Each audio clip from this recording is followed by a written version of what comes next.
berdoa dan juga teman-teman kami dimanapun mereka berada. Dalam namamu, Tuhan Yesus Kristus, kami berdoa dan mengucap syukur. Amin. Selanjutnya kita menyanyikan lagu Kasih Pasti Lemah Lembut.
Teman-teman, sebelum kita mendengarkan firman Tuhan, terlebih dahulu kita berdoa.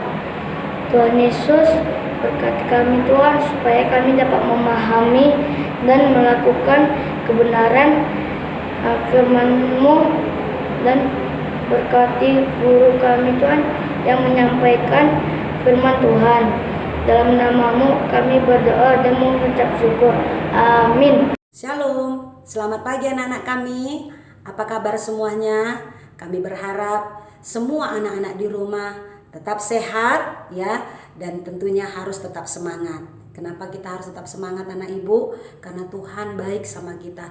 Kita masih diberikan kesempatan untuk menikmati hari yang baru. Sekalipun kita masih menjalani kegiatan belajar mengajar kita secara online, dan kebaktian kita juga masih secara online, tetapi mari anak-anak kami tetap kita harus menyatakan rasa syukur kita kepada Tuhan atas kehidupan yang masih Tuhan anugerahkan kepada kita. Nah, tadi teman-teman kamu sudah memimpin pujian, dan kamu semua di rumah boleh memuji Tuhan dengan penuh sukacita, dengan penuh semangat ya.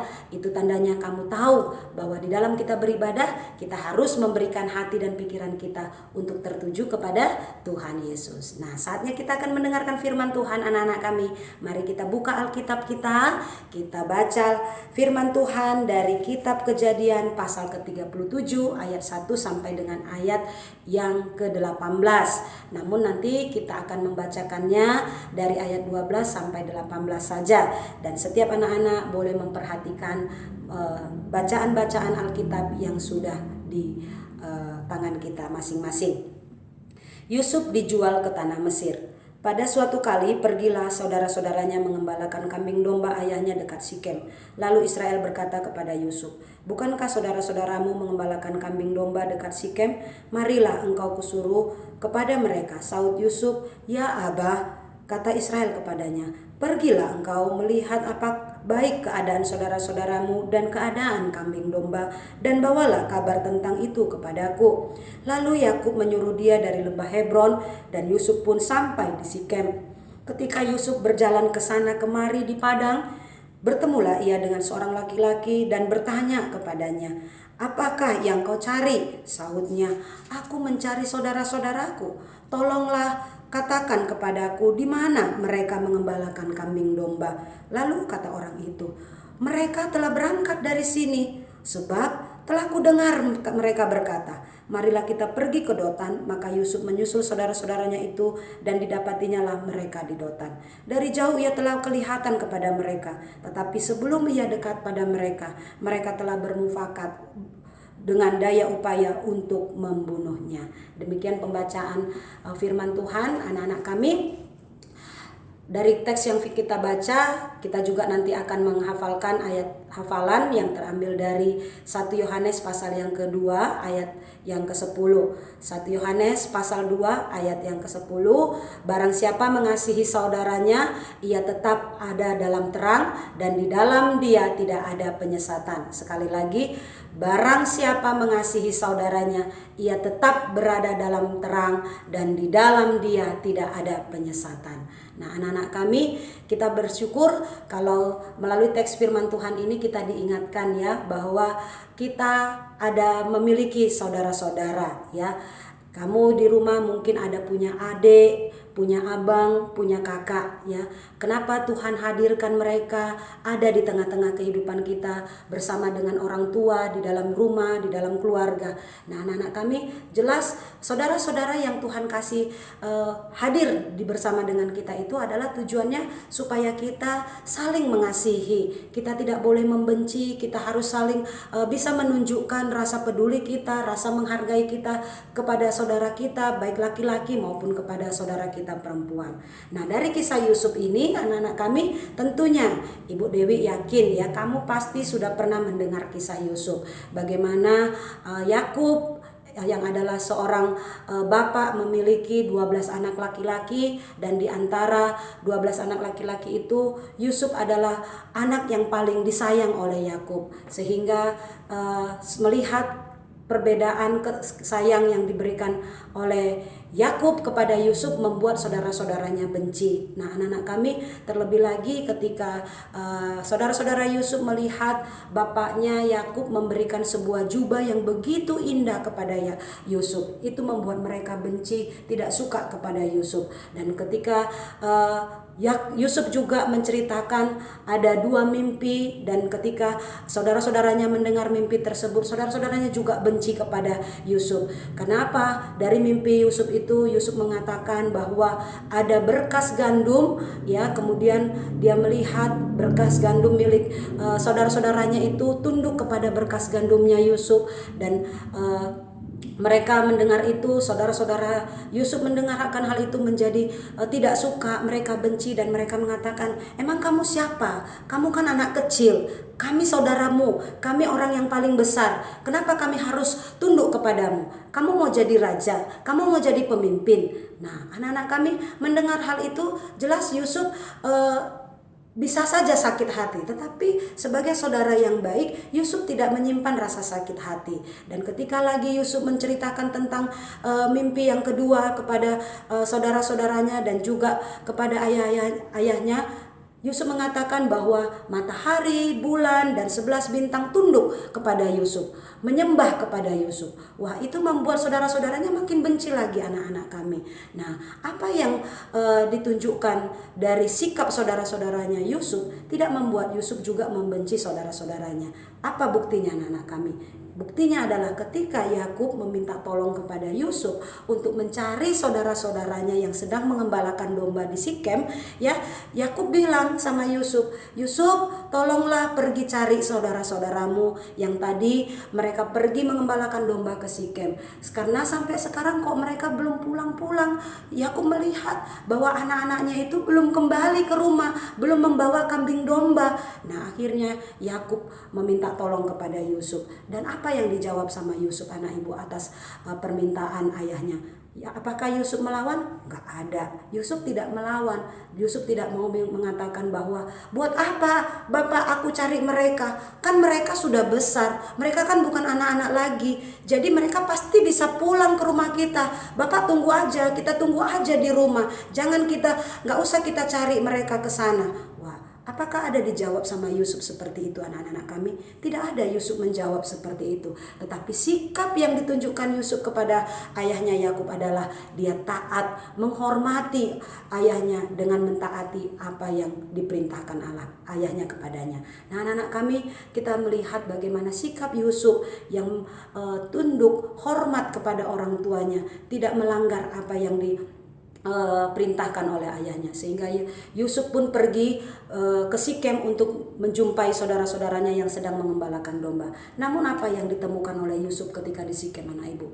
Yusuf tidak menemukan saudara-saudaranya untuk mengembalakan domba di sana, tetapi dia saat itu bertemu dengan seorang laki-laki. Dia bertanya kepada laki-laki tersebut, apakah Bapak melihat ada saudara-saudara saya di sini? Wah, Bapak itu bilang, oh iya, tadi saya melihat saudara-saudaramu di sini, tetapi saya juga mendengar bahwa mereka akan pergi ke Dotan. Wah, anak-anak kami mendengar itu, apakah Yusuf langsung mengurungkan niatnya untuk kembali mencari saudara-saudaranya? Oh enggak, anak ibu. Ya, Yusuf justru dengan penuh semangat tetap menunjukkan rasa sayang dia, tetap menunjukkan rasa kasih dia kepada saudara-saudaranya. Bukan saja Yusuf berpikir bahwa ya sudah, mereka tidak ada di Sikem, ngapain mereka aku cari ke Dotan, dan Dotan itu juga masih jauh, aku capek, bisa kecapean. Nah anak-anak kami, bisa saja Yusuf berpikir seperti itu, tetapi Yusuf tidak mau melakukan itu anak-anak kami.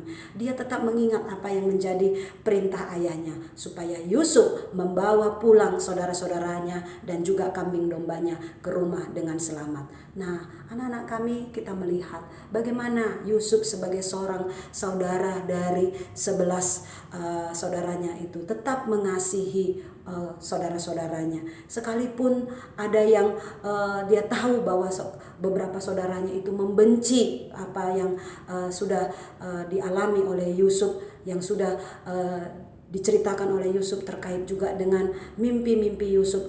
Tapi Yusuf tidak pernah memberikan satu sikap yang membalas kepada saudara-saudaranya. Yusuf tetap mengasihi saudaranya. Itu artinya anak ibu, Yusuf tahu bahwa saudara-saudara yang saat ini ada bersama-sama dia adalah pemberian Tuhan, pemberian Allah. Yusuf wajib mengasihi saudara-saudaranya, sekalipun sikap saudara-saudaranya tidak mengasihi dia dengan sungguh-sungguh, sekalipun sikap saudara-saudaranya tidak menunjukkan rasa peduli, rasa sayang kepada Yusuf, tetapi Yusuf mau mengasihi saudara-saudaranya. Nah anak-anak kami, apa yang mau kita pelajari dari sikap Yusuf? Ya, kita bersyukur jikalau anak-anak kami ada dikasih Tuhan memiliki saudara kandung di rumah, apakah adik, apakah abang atau kakak. Ya, kamu masih punya kesempatan untuk bisa bermain bersama dengan mereka, kamu masih punya kesempatan untuk belajar bersama dengan mereka. Apalagi kamu sebagai adik, ya, mungkin kamu punya abang yang sudah SMP, kamu sudah punya abang yang SMA. Ketika kamu tidak bisa mengerti pelajaran, kamu bisa bertanya kepada abangmu atau kakakmu. Itu menunjukkan bahwa apa?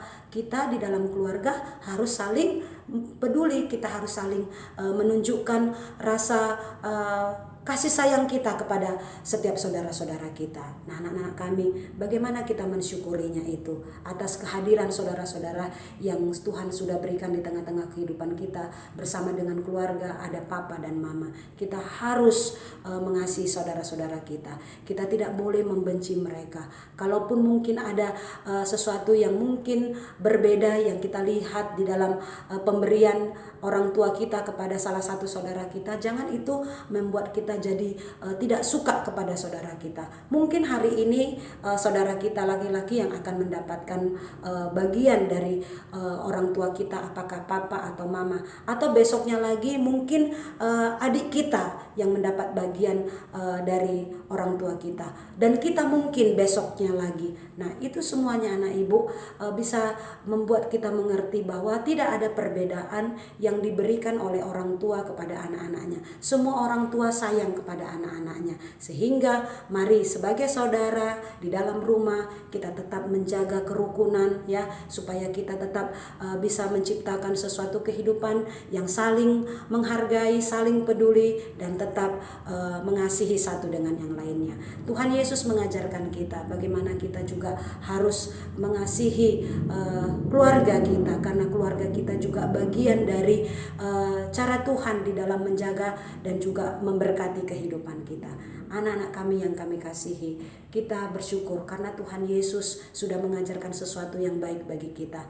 Tuhan Yesus juga sebagai teladan yang bisa kita ikuti, yang bisa kita contoh. Yesus yang mengasihi kita sekalipun kita orang berdosa, tetapi kasih Yesus kepada kita tetap membawa kita bisa menikmati kebaikan Tuhan. Kasih Yesus melalui pengorbanannya di kayu salib, bahkan sampai mati di kayu salib, itu membawa kita anak ibu melihat betapa Tuhan Yesus sekalipun melihat kita manusia berdosa, tetap kita mendapatkan belas kasihan Tuhan untuk kita bisa hidup saling mengasihi bersama dengan orang-orang yang Tuhan percayakan di dalam kehidupan kita. Biarlah melalui cerita firman Tuhan pagi hari ini anak-anak kami, kita sebagai saudara harus saling mengasihi. Sebagaimana tadi ayat hafalan kita, barang siapa mengasihi saudaranya, ia tetap berada dalam terang dan di dalam dia tidak ada penyesatan. Sebagaimana yang dilakukan Yusuf kepada saudara-saudaranya, tetap menunjukkan kasihnya kepada saudara-saudaranya dan tidak pernah membenci saudara-saudaranya. Itulah yang Tuhan Yesus ajarkan kepada kita. Tuhan Yesus mau agar kita mengasihi saudara-saudara kita. Amin. Mari kita bersatu dalam doa. Tuhan Allah Bapa di surga, terima kasih. Kami bersyukur Tuhan karena firman Tuhan pagi hari ini telah mengingatkan kami agar kami tetap saling mengasihi sebagai saudara, khususnya untuk saudara kandung kami Tuhan yang ada bersama-sama dengan kami di rumah. Ada kakak, ada adik, ada abang. Tuhan, biarlah kami saling peduli, saling menghargai satu dengan yang lainnya, sehingga kami juga boleh Tuhan merasakan kasih Tuhan melalui kehadiran setiap saudara-saudara kami. Kami tidak ingin Tuhan ada perbedaan-perbedaan yang membuat kami saling membenci, tetapi kami tahu Tuhan setiap saudara-saudara yang sudah Tuhan berikan kepada kami itu menolong kami juga Tuhan agar kami tetap saling bergandengan tangan untuk tetap saling menguatkan dan saling membantu ketika kami dalam kesulitan. Terima kasih Bapa, inilah doa kami Tuhan yang menolong setiap anak-anak kami agar mereka juga tetap semangat menikmati kebaikan Tuhan di tengah-tengah kehidupan bersama dengan keluarga, bahkan saudara-saudara yang Tuhan percayakan. Terima kasih Bapa, ini permohonan kami, Tuhan yang menolong dan memberkati kami. Di dalam nama Tuhan Yesus kami berdoa dan kami bersyukur. Amin. Baik anak-anak kami, selamat pagi, tetap jaga kesehatan dan jangan lupa harus semangat. Tuhan Yesus memberkati. Shalom.